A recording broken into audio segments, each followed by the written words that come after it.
Okay, what's up, folks? It is Thursday, December 15th, 2016. Rich Van Tassel with you, giving you the preview of tonight's game.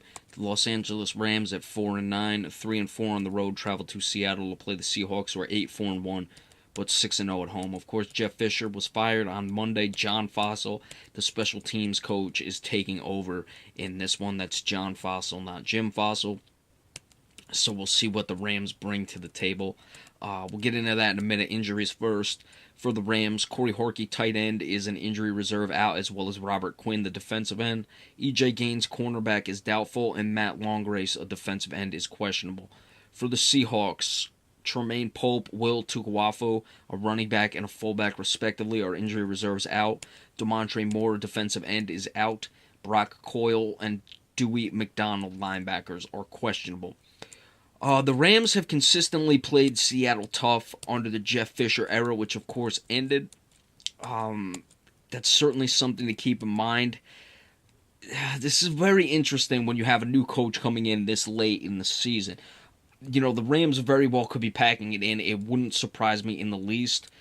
But on the other hand, you might just get a rise-up game from them, and especially since they know how to beat the Seahawks, it's really tricky in that regard. Now, the Seahawks are coming off a very embarrassing, for lack of a better term, loss against the Packers on Sunday. Now, with the 4 days off, they clearly want to come back out. I know they don't like Thursday night games, but they may just like it. Of course, you had Richard Sherman making comments. You may just like it in this case because you can get the bad taste out of your mouth right away, and you have a team that doesn't really look like it's going anywhere.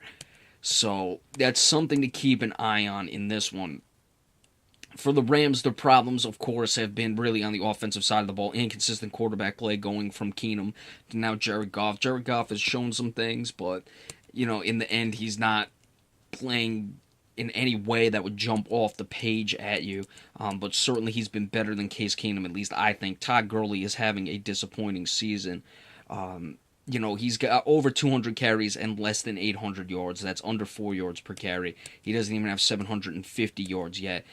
He's really basically, he's barely at like 3 yards per carry, to be honest with you. I didn't even think it'd be this terrible for Todd Gurley this year, who had a good year last year. He's putting down 3.3 this season, so that's really not, good enough for a guy who had a great year last year. So there's clearly where the Rams' problems are. I don't think their defense has been that bad. Their secondary is certainly not awful, and their defensive line has been good. Of course, Robert Quinn will not be playing. For the Seahawks, running the ball is certainly an issue for them. Russell Wilson, his numbers aren't great. 13 touchdowns to 10 interceptions. I'm a big Russell Wilson guy, but he's had his struggles at times this season as well. And, of course, their receiving game has been okay. Doug Baldwin, top receiver, he's going to go over 1,000 yards. So you got to give them credit considering Wilson has been inconsistent at times. Seattle's defense is just going to be too much for the Rams' offense in this game.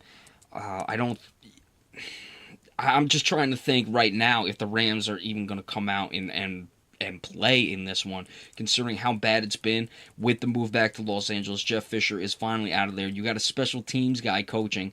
So I would say the chances of a rise up by the Rams are slim to none. If that happens, then there's nothing the Seahawks can do. There's nothing my analysis would do. It's just one of those games. I don't see that happening. Of course, if it does, then the Rams are going to win this game.